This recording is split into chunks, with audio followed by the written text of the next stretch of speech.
आज के महीने की किसी भी सोमवार के दिन, किसी भी सोमवार के दिन मिट्टी के पात्र में जो रात्रि भर जल रखा हो, मिट्टी के पात्र में अगर आपके पास में घड़ा हो, हंडा हो, नी हो तो दिया हो, दीपक हो, कुल्लड़ हो, कोई भी तुम्हारे पास में जो मिट्टी का पात्र उसमें जल भरना, वो जल बैसाख के महीने की किसी भी सोमवार के दिन, किसी भी सोमवार के दिन, बैसाख महीने या किसी प्रदोष के दिन या बैसाख महीने के शिवरात्रि के दिन, वो मिट्टी के पात्र का जल अपने घर के प्रत्येक व्यक्ति का स्पर्श कराकर उस मिट्टी के पात्र के जल को तांबे के पात्र में डाल लीजिए और घर के प्रत्येक व्यक्ति का स्पर्श करा लीजिए और शंकर भगवान पर कुंदकेश्वर महादेव के नाम से समर्पित करिए।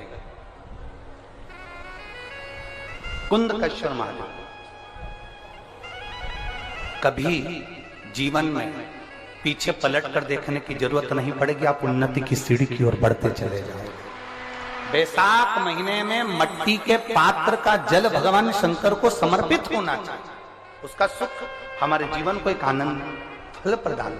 बैसाख के महीने में सोमवार के दिन कि आपका कोई काम अटक रहा है, कोई काम नहीं हो रहा, बहुत परेशान हो गए, बहुत थक गए, उस काम के लिए सबके हाथ भी जोड़ लिए, सबके पास होकर आ गए, पर वो काम बढ़ ही नहीं रहा, तो निवेदन करते हैं घी के दिए में काली तिल डालकर सोमवार के दिन शंकर जी के मंदिर के सामने तुम रुका जी का नाम लेकर दिया लगाकर जिस काम को तुमने दुनिया के आगे कहकर देख लिया, कर देख लिया, नहीं हुआ, उस कार्य को एक बार दिया लगाकर निवेदन कर फिर जाकर देखना, काम आगे बढ़कर ही रहेगा, छूटेगा नहीं। ये सोमवार के दिन अगर जल के पात्र में लाल चंदन को घोलकर अगर शिव को समर्पित कर दिया जाए, केवल 5 सोमवार कर देखिए, जो मन की कामना होती है वो पूर्ण हो जाती है। लाल चंदन केवल अगर जल के पात्र में अगर घोला जाए और जल के पात्र में घोलकर जल को लाल चंदन मिलाकर अगर शिव को समर्पित करा तो शंकर भगवान राजी हो जाते हैं, प्रसन्न हो जाते हैं। शिव को चाहिए क्या? केवल एक जल, 3 बार ताली बजा दो तो भी भोलेनाथ राजी हो जाते हैं।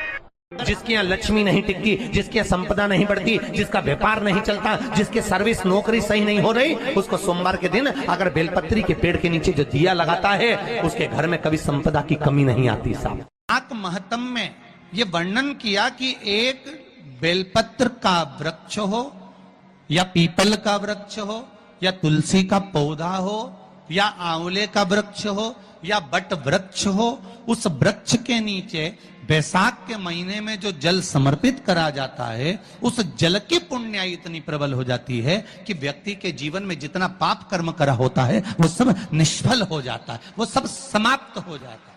बैसाख महीने में पार्थिव शिवलिंग के निर्माण का, और उसमें एक बात कही गई कि जब संसार का मनुष्य मृत्यु लोक में रहने वाला मानव, मृत्यु लोक में रहने वाला मनुष्य मिट्टी के शिवलिंग का निर्माण करता है, पार्थिव शिवलिंग का निर्माण करता है, और जिस घर में पार्थिव शिवलिंग का निर्माण होकर उसकी पूजन होती है, घर का सदस्य उस पर अगर एक बूंद जल समर्पित कर देता है तो जितने घर के सदस्य होते हैं उस पार्थिव शिवलिंग के निर्माण को करने वाले होते हैं, पूजन करने वाले होते हैं, उनको 6 महीने तक किसी बड़ी बाधाओं को झेलना नहीं पड़ता, वो दुख अपने आप बढ़ जाता है।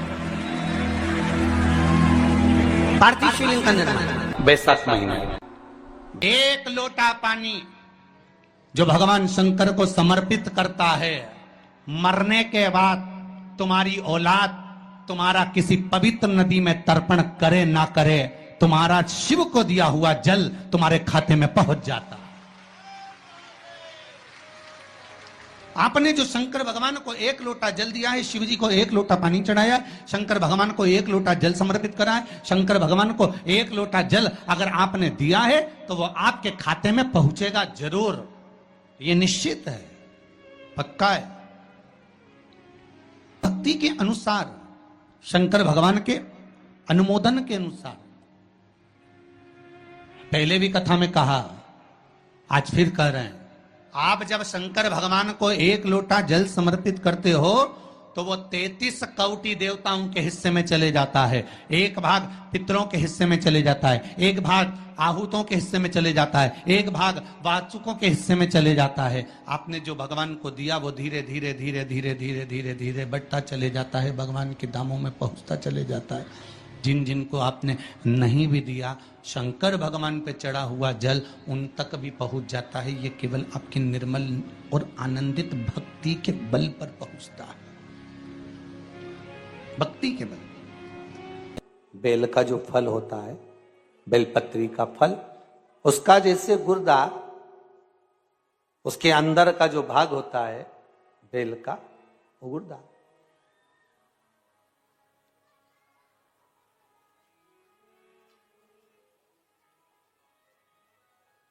उसको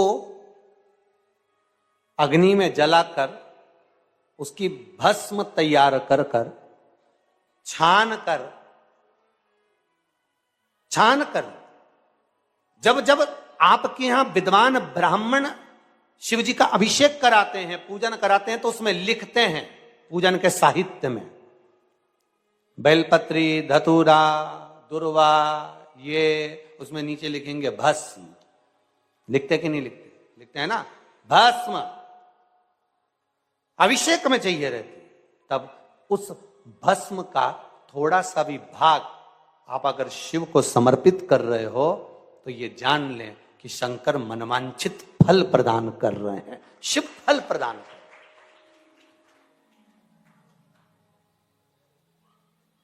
महाराज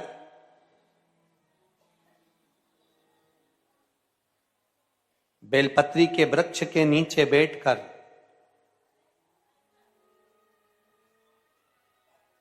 हाथ में 1 बेलपत्र का पत्ता रखकर आप पंचाक्षर मंत्र नमः शिवाय, ओम नमः शिवाय या श्री शिवाय नमस्तुभ्यम या महामृत्युंजय मंत्र का स्मरण कर रहे हो, पर डंडी का भाग अपनी ओर, बेलपत्र की बीच वाली पत्ती का भाग बीच वाली उंगली की ओर रखकर अगर आप स्मरण कर रहे हैं और अपनी कामना कर कर बेलपत्री के वृक्ष के नीचे बैठकर उस पत्ते को सम्मुख रखकर बाबा से विनय कर कर एकांत में उस बेलपत्री के वृक्ष की छांव में, बेलपत्री के वृक्ष की छांव आप कामना कर कर उस पत्ते को शंकर भगवान के ऊपर समर्पित कर रहे हैं, तो ये जान कर रखें कि पार्वती और शिव का मिलन करवा रहे हैं और अपनी मनवांछित फल कामना पूर्ण करवा रहे हैं। क्योंकि शिव और पार्वती का जब मिलन होता है, शंकर पार्वती जब एक दूसरे के सम्मुख में होते हैं, शिव और पार्वती जब एक दूसरे के सामने अपने बच्चों के कारण एक दूसरे के सम्मुख में आते हैं, तो उनके चेहरे पर प्रसन्नता का भाव आ जाता। तो फल, मनवांछित फल की कामना आप जिस कामना के लिए कर रहे हैं, विवाह के लिए, नौकरी के लिए, सर्विस के लिए, व्यापार के लिए, रोग मुक्ति के लिए, आप जिस कामना से कर रहे हो, बस उससे कहकर कभी सोमवार का दिन हो, क्योंकि शंकर जी को सोम प्रिय है, सोमवार का दिन, चंद्र का वार शिव जी को प्रिय है, शिव जी को प्रिय है।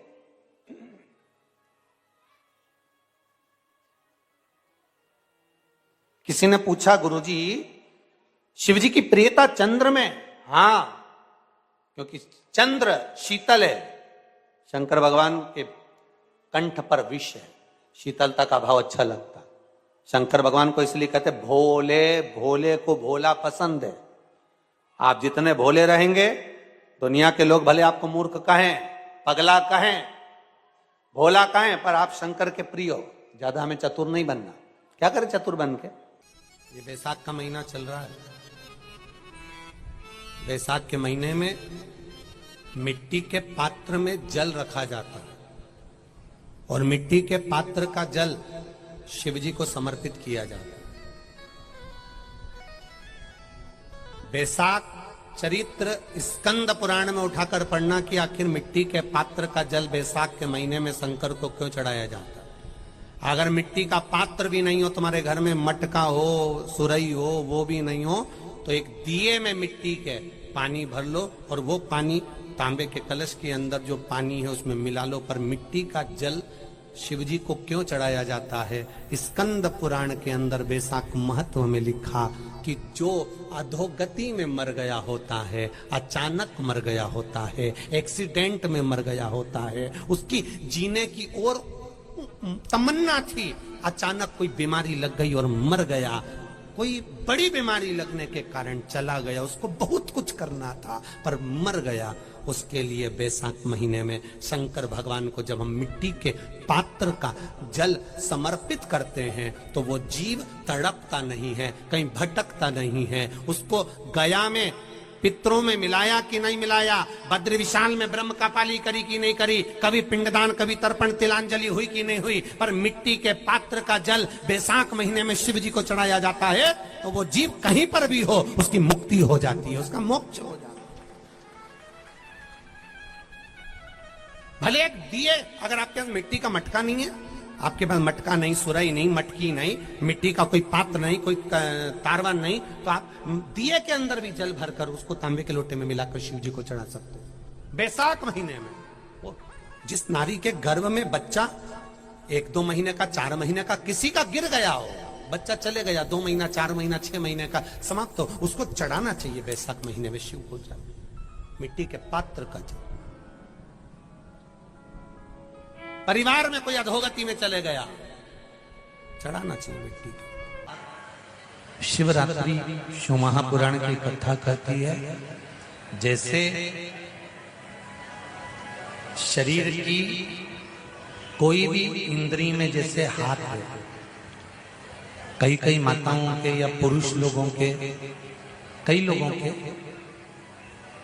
ये नहीं है कि तुम्हारे हाथ केवल तुम बूढ़े होगे तभी कांपते हैं। कई बहन बेटियों के, कई जवान लोगों के भी हाथ जब सीधा करवाओ तो कांपने लगता है, कंपन करता है। उनको लगता है कि हमको कोई रोग हो गया, कोई बीमारी हो गई। डॉक्टर को भी दिखाते हैं कि ये हमारा हाथ कांपता बहुत है, कंपन बहुत करता है। उसका एक उपाय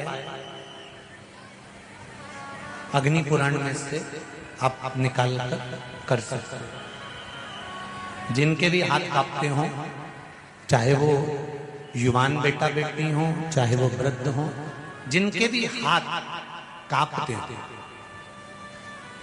हाथ में थोड़ा बहुत कंपन रहता है, और ऐसे कई लोग हैं, केवल हम उनको नहीं कहेंगे कि बुजुर्ग लोगों के कांपते हैं, बहुएं हैं, बेटियां हैं, कई काम करने वाले जो होते हैं, जिन दिन रात दुकान पर बैठते हैं, काम करते हैं, उनके भी हाथ में थोड़ा कंपन आने लगता है। महाराज काली तिल शंकर भगवान को किसी भी सोमवार के दिन समर्पित कर देते हैं। उस काली तिल को चढ़ाने के बाद एक बेलपत्री, एक शमी पत्र शिव जी को चढ़ाना। बेलपत्री और शमी पत्र को उठाकर जहां से पानी शिवलिंग, जलाधारी, ये पानी बहने का स्थान, जहां से पानी नीचे की ओर जाता है, बेलपत्री और शमी पत्र को उठाकर जहां से पानी नीचे की ओर जाता है वहां उस पत्ती को रख दे। काली तिल को वापिस जलाधारी पर से शिवलिंग से उतार कर लेकर जाए और उसको डब्बी में रखें। सुबह उठने के बाद में, मुंह धोने के बाद में, नाश्ता करने से पहले या कुछ भी खाने से पहले मुख में 2 दाने वो काली तिल के हाटकेश्वर महादेव का नाम लेकर, कौन से महादेव? हाटकेश्वर महादेव का नाम लेकर 2 दाने उस काली तिल के खाना चालू कर दीजिए। 8 दिन 9 दिन कर लो, हाथ में कंपन आना बंद हो जाएगा और आपका हाथ धीरे धीरे ठीक हो जाएगा। रोज शंकर के मंदिर में प्रतिदिन जाने वाले को और एक और चीज अपने स्मरण में रहे, अगर शिव के मंदिर नहीं जा सकते तो अपने घर में जो शिवलिंग है उस पर जल चढ़ाओ। और यदि आप अपने शंकर के घर में शिवलिंग पर भी जल नहीं चढ़ा पा रहे हो तो किसी बेलपत्री का वृक्ष हो, उस वृक्ष के नीचे भी जल चढ़ाओ। और कभी मौका मिल जाए, कभी भगवान शंकर की बड़ी करुणा हो जाए, भगवान शंकर की बड़ी उदारता हो जाए, भगवान शंकर की बड़ी कृपा हो जाए, बड़ी कृपा हो जाए,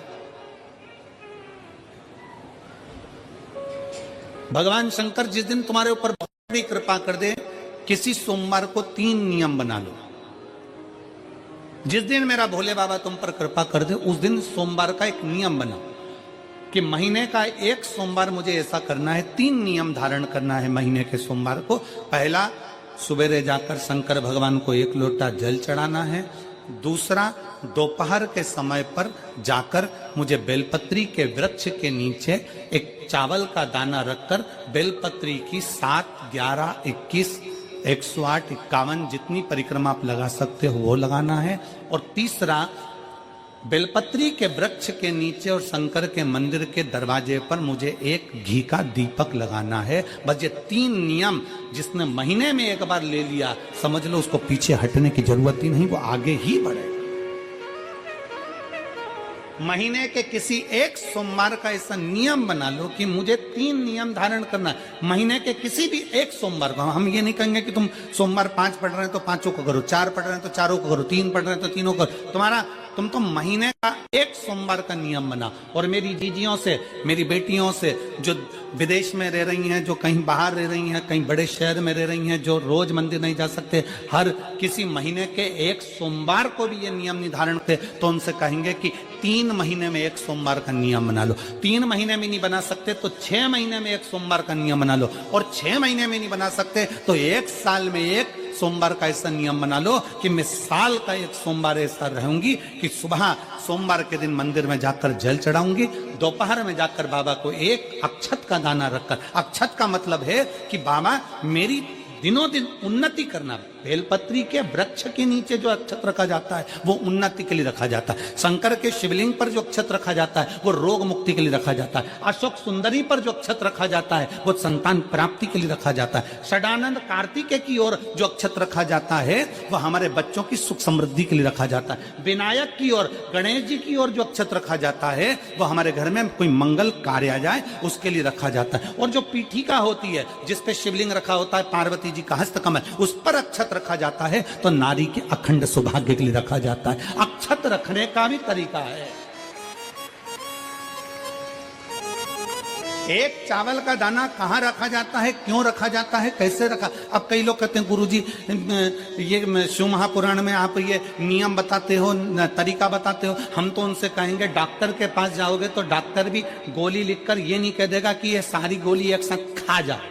डॉक्टर भी कहेगा ये गोली सुबह खाना है, ये गोली शाम को खाना है, ये गोली दोपहर में खाना, ये गोली भूखे रहकर खाना। बोलो सही है कि गलत है? ये रात्रि को खाना खाने के बाद खा लेना, ये खाना खाने के पहले, ये नाश्ते के पहले। और सुनो ये दवाई, ये वाली पीछे वाली जो दवाई लो ना इसको दूध से लेना, ये वाली जो दवाई लो ना इसको पानी से लेना। और सुनो ये डब्बी है इसको पानी में मिलाकर फिर पीना। दवाई लेने का भी तरीका है, उसी तरह शिव महापुराण में एक एक अक्षत का भी तरीका है और एक एक बेलपत्री का भी तरीका है। अब मान लो कई लोग कहते हैं गुरुजी आप ये तरीका बताते हो शिव पुराण के माध्यम से, कई लोगों के मन में संशय जागता है, तो अगर हम एक साथ चावल चढ़ा दे तो उसका क्या तरीका है? तो हमारा निवेदन है डॉक्टर जो दवाई ले एक ही बार में निपटा जाए, एक ही बार में खा ले। दवाई एक बार में पूरी खा गए असर नहीं करेगी, इसमें डॉक्टर का कोई दोष नहीं है। उसने तो बताया था ऐसे लेना ऐसे लेना। और तुमने मैं डॉक्टर साहब ने पूछा दवाई पूरी ली, शाम की दवाई भूल गई थी, सवेरे की दवाई भूल गई थी, ये दवाई भूल गई थी। डॉक्टर कहेगा हमने तो नियम बताया था, तुमने नहीं खाई तो असर कहां से करेगी? तुम असर कब करती है? जब हम पूजन के तरीके को जान जाएं, जब हम अर्चना के तरीके को जाएं। आप साल भर का एक सोमवार निकाल लो, 6 महीने का एक सोमवार निकाल लो, 3 महीने का एक सोमवार निकाल लो, महीने का एक सोमवार निकाल लो। अपने से दिल में बन जाए तो एक सोमवार ऐसा निकालो जिसके 3 नियम धारण हो। पहला, उसी सोमवार जिसको कर रहे हो उस दिन सुबह जल चढ़ाना, दूसरे दोपहर के समय पर जाकर बेलपत्री के वृक्ष के नीचे एक चावल का दाना रखना और परिक्रमा बेलपत्र की जितनी तुमसे बन जाए, जितनी तुम्हारे शरीर की कैपेसिटी हो, जितना तुम्हारा शरीर चलते बन जाए,